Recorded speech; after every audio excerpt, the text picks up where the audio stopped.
रोशनी का कारवां। This podcast is brought to you by Score Foundation.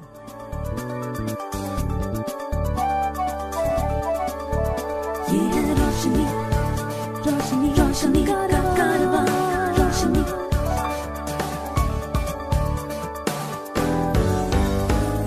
आए वे, ये है रोशनी का कारवां। हाय नमस्कार, मैं जॉर्ज इब्राहिम हाईवे कॉन्वर्सेशंस में आपका स्वागत है। आज हमारा मेहमान लखनऊ से है डॉक्टर राकेश जैन, जो एक प्रोफेसर है इंग्लिश के national PG college Lucknow. He is also the founding member of the Daisy forum of India. He is the secretary there at the moment. He is also the founder of RSVI Lucknow, जो rehabilitation society of the visually impaired. Rakesh ji, स्वागत है आपका। नमस्कार, बहुत बहुत शुक्रिया, धन्यवाद। आप एक एकेडमिशियन है, आप एक प्रोफेसर है। How did you get interested in teaching? Actually मैं जिस जनरेशन को बिलोंग करता हूँ उस टाइम पर विजुअली हैंडीकैप ब्लाइंड पर्सन्स के लिए जॉब अपॉर्चुनिटीज बहुत लिमिटेड थी। Teaching was one of the professions for educated blind persons.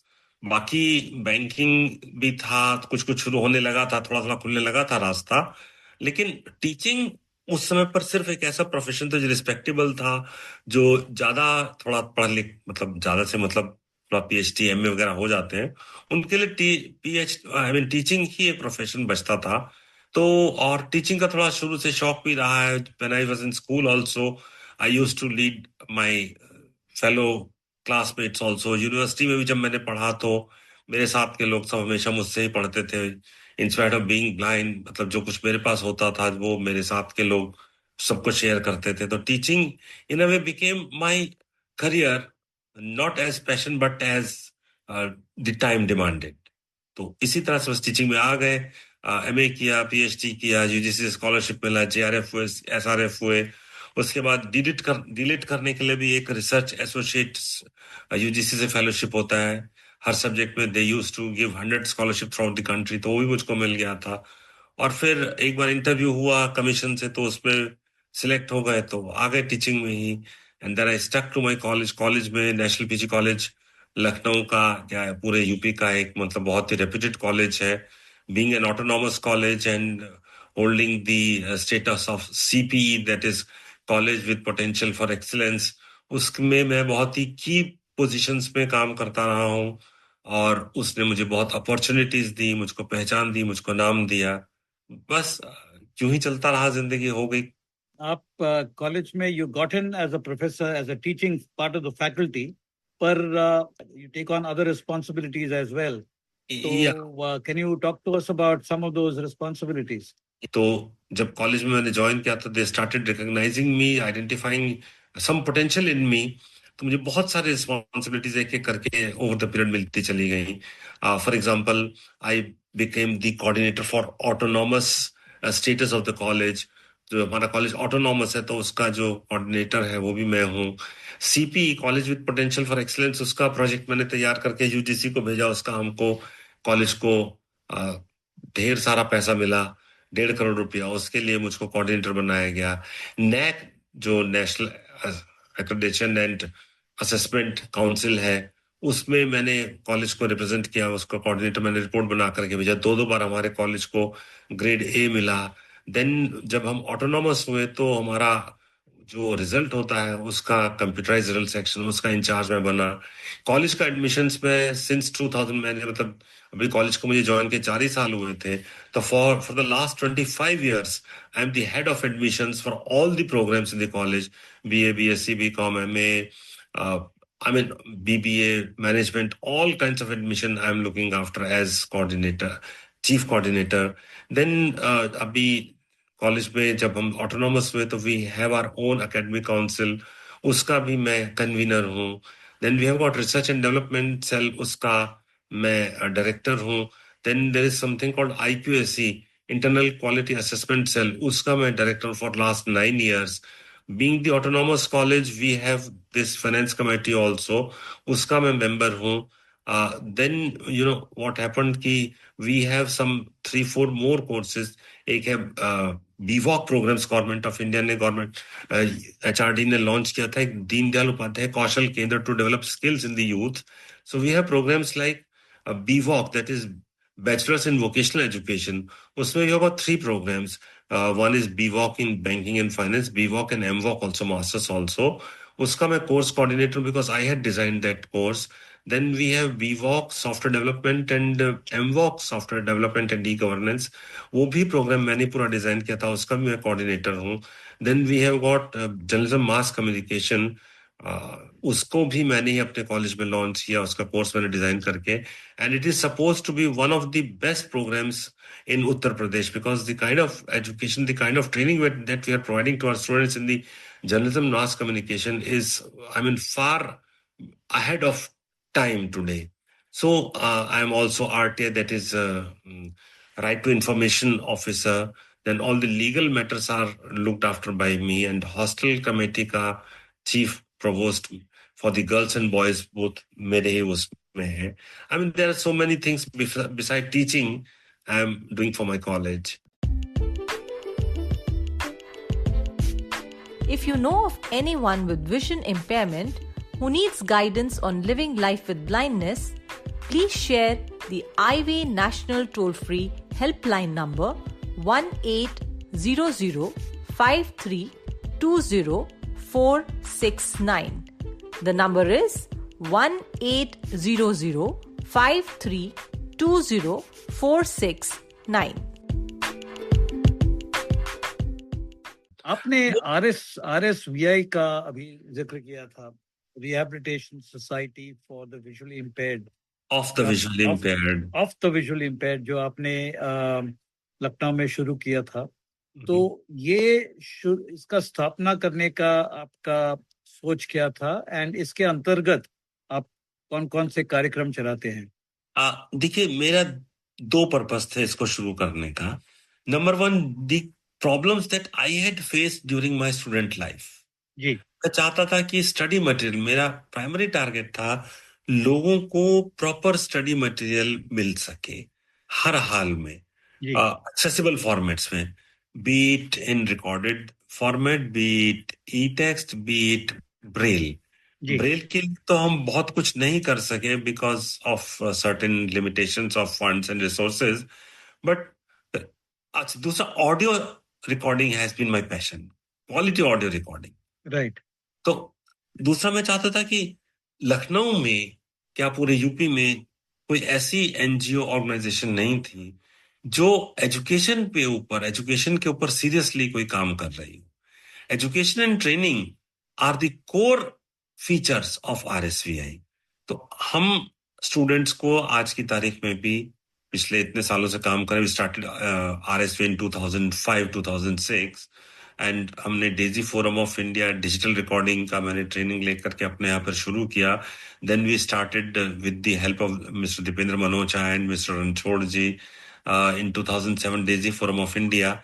और हमने जो क्वालिटी रिकॉर्डिंग प्रोड्यूस की है, आज भी उसको लोग याद करते हैं. And we stood first, I think, for more than once in so far as quality and quantity of audio recordings are concerned. I stick to technology and I stick to quality and I stick to good pronunciation, proper pronunciation. I do not compromise with the quality of rendering of books and quality of audio. So ये चीज रहा. उसके बाद computer training, धीरे धीरे computer का time आया, लोगों के लिए टेक्नोलॉजी सीखना, मोबाइल फोन को ऑपरेट करना सीखना, और उसके बाद उनको इतना तैयार करना कि वो अपना बैंकिंग सेक्टर में या जहां पर भी गवर्नमेंट जॉब्स मिल सके. क्योंकि देखिए, ब्लाइंड के लिए बहुत मुश्किल है एंटरप्रेन्योरशिप करके पैसा कमाना आज की तारीख में. Entrepreneurship, even for a normal person who is not handicapped, is not so easy. Either you should have huge amount of funds, और अगर आप ये सोचें कि हम 2, 4, 5, 10 लाख रुपए में एंटरप्रेन्योरशिप करके घर में दाल रोटी कमा लेंगे, तो ये पॉसिबल नहीं है. It's a big challenge. Secondly, Lucknow और यूपी थोड़ा 2 तरह से बैकवर्ड भी हैं। एक तो यहाँ पर अवेयरनेस लोगों में कम है, बहुत कम है। People are not willing to accept the accomplishments of disabled persons. जी दूसरा, गवर्नमेंट का भी एटीट्यूड थोड़ा उतना पॉजिटिव अभी नहीं हो पाया है जितना कि होना चाहिए। तो Delhi, Bangalore, Pune, Bombay, there resources, there people to take care of you. Private sector है, कॉर्पोरेट सेक्टर है। लखनऊ में, यूपी में कोई कॉर्पोरेट सेक्टर बहुत बहुत बहुत लिमिटेड है, ना के बराबर है। If you talk of Noida, that is part of Delhi only. Gurgaon part of Delhi only. तो अगर इधर लखनऊ, कानपुर, आगरा, गोरखपुर, इलाहाबाद, वाराणसी की बात करते हैं, तो कॉर्पोरेट सेक्टर है ही नहीं, प्राइवेट सेक्टर है ही नहीं जो डिसेबल्ड पर्सन्स को एम्प्लॉयमेंट अपॉर्चुनिटीज को दे सके।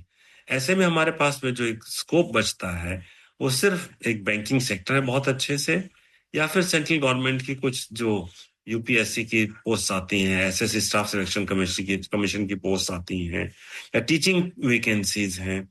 इन्हीं में हम लोग अपने जो ब्लाइंड भाई बहन है उनको एब्जॉर्व कर पाते हैं। उसके लिए मैं ट्रेनिंग देता हूँ, ट्रेनिंग करने की कोशिश करता हूँ, उन लोगों को ट्रेन करता हूँ।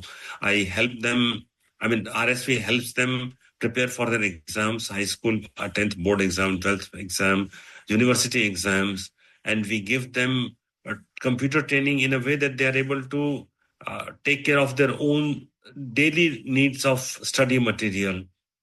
I try to connect them to various larger organizations, national level organization, international organizations, और जो लोग लेट ब्लाइंड हमारे यहाँ पर आते हैं बहुत सारे, जो who lose eyesight during the course of their life, उनको हम सेल्फ डिपेंडेंट बनाने की कोशिश करते हैं कि उनको, मतलब ठीक है, नौकरी उनकी जो भी कुछ है उसमें तो उतना नहीं मदद कर पाते हैं, लेकिन at least we are able to give them some kind of mobility training.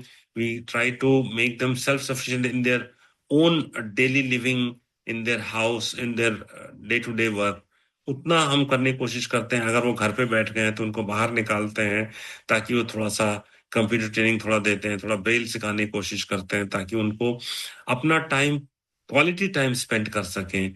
We also hold sessions जहां पर हम मूवीज दिखाते हैं, उसमें हमारे वॉलंटियर्स उनको, ऑडियो डिस्क्रिप्शन की मूवीज तो देखिए बहुत लिमिटेड है अभी हिंदुस्तान में, तो हम उनको मूवीज दिखाते हैं। हमारे वॉलंटियर्स वहां पर उस सेशन में उनको बताते जाते हैं जहां पर जरूरत होती है audio description. They keep doing audio description and make them part of the entertainment, और इन जनरल उनको कुछ स्पोर्ट्स भी करवाते हैं।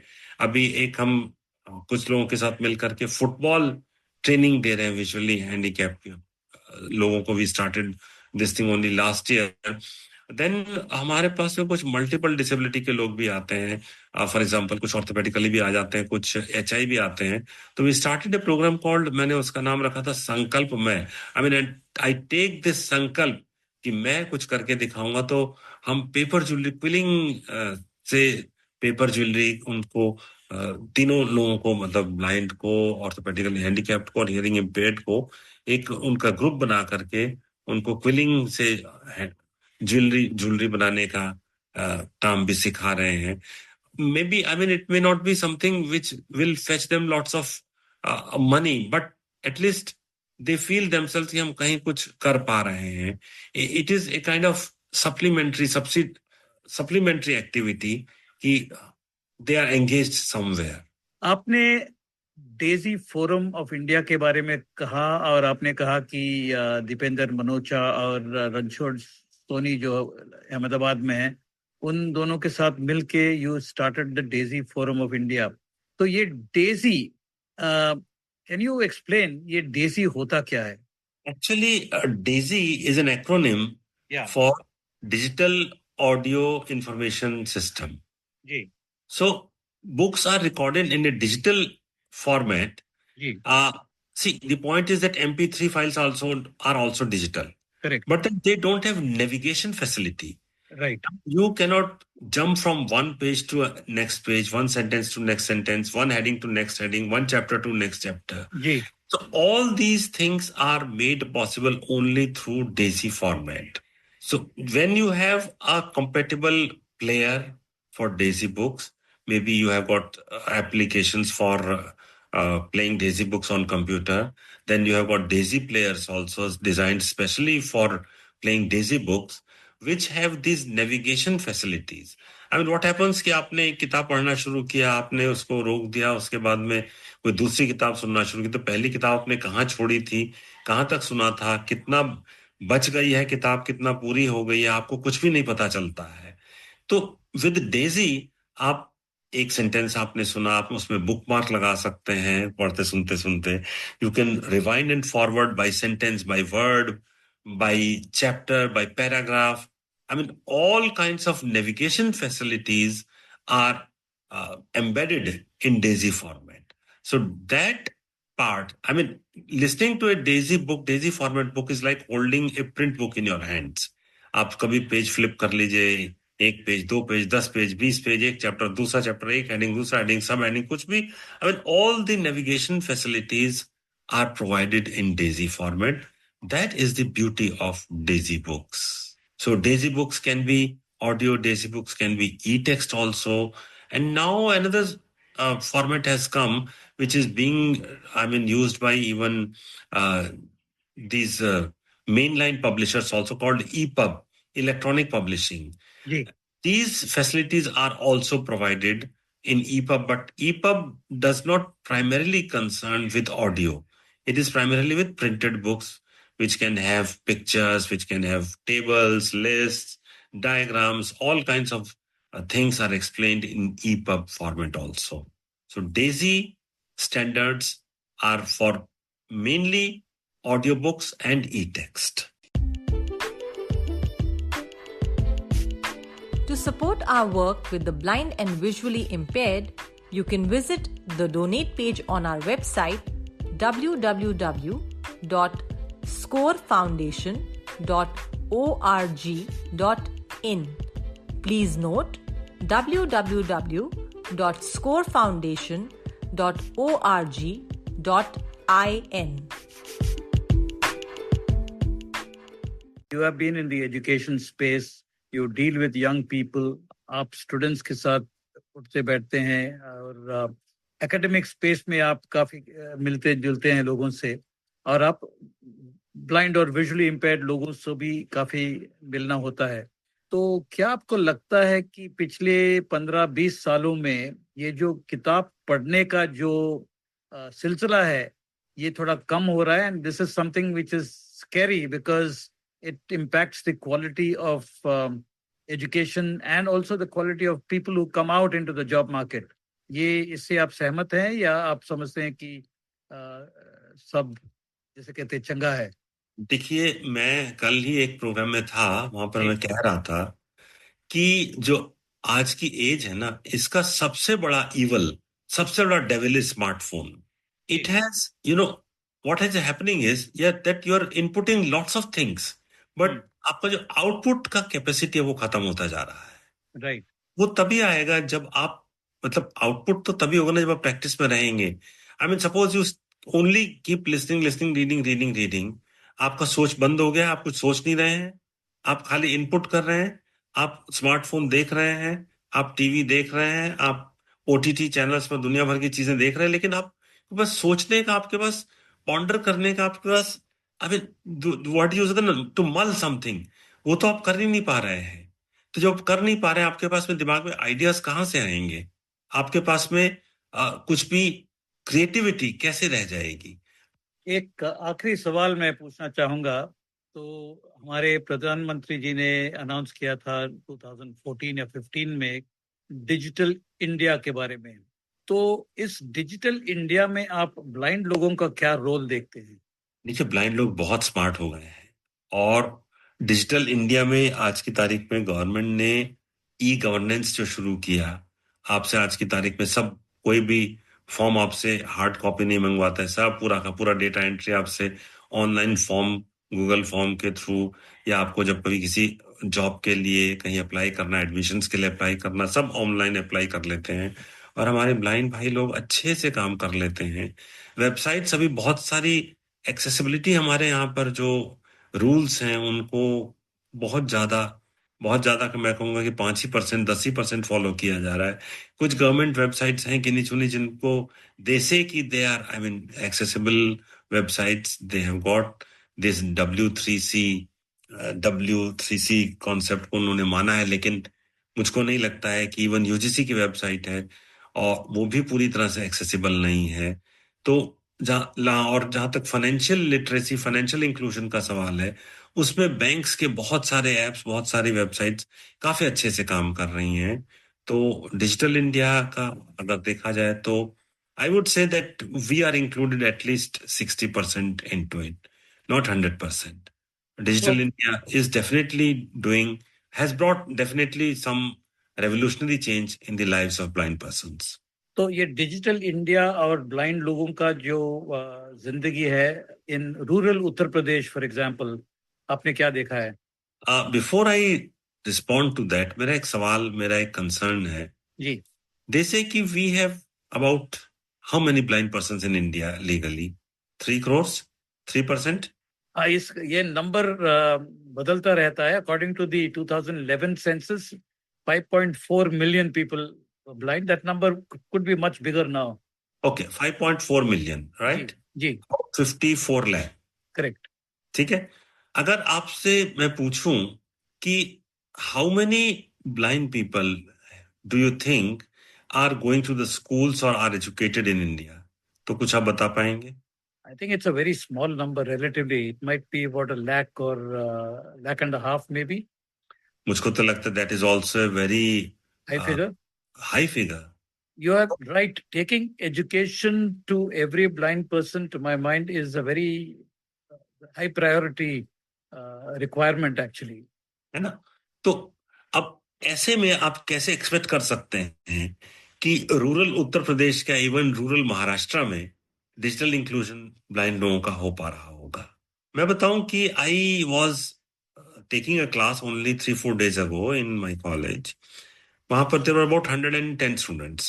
I asked them कि भाई आपने आज से पहले मेरे सिवाय किसी ब्लाइंड पर्सन को देखा है? Have you ever come across a blind person in your life before me? तो some people said, हाँ सर, हमने किसी को ट्रेन में गाते हुए देखा था। हाँ सर, हमने किसी को पढ़ा लिखा तो सर नहीं याद पड़ता है। तो मतलब the picture is very very bleak.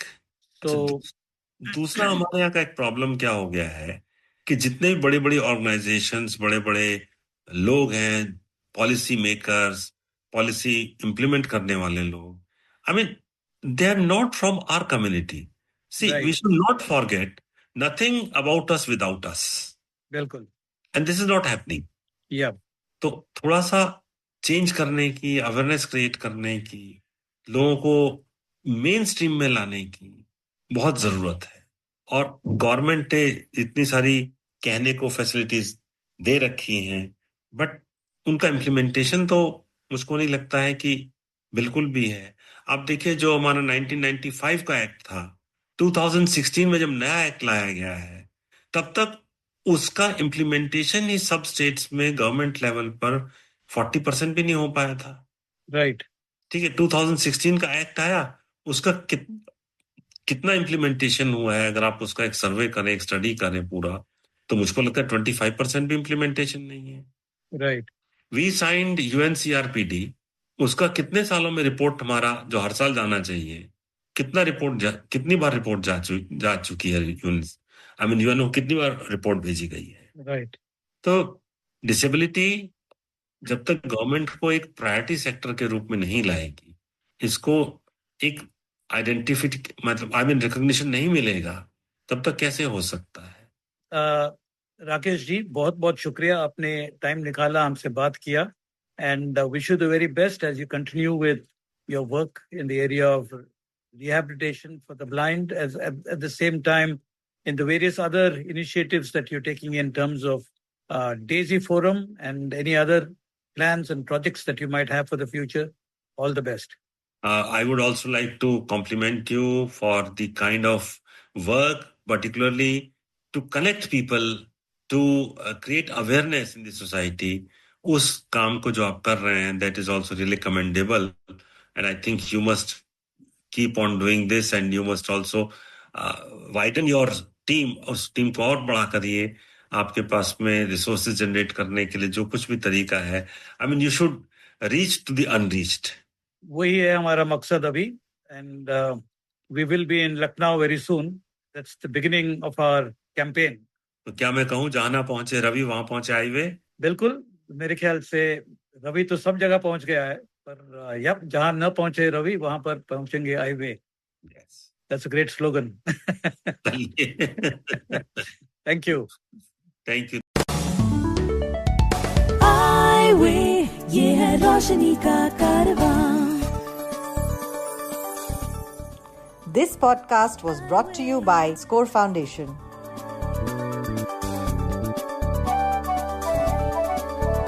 ये है रोशनी, रोशनी, रोशनी का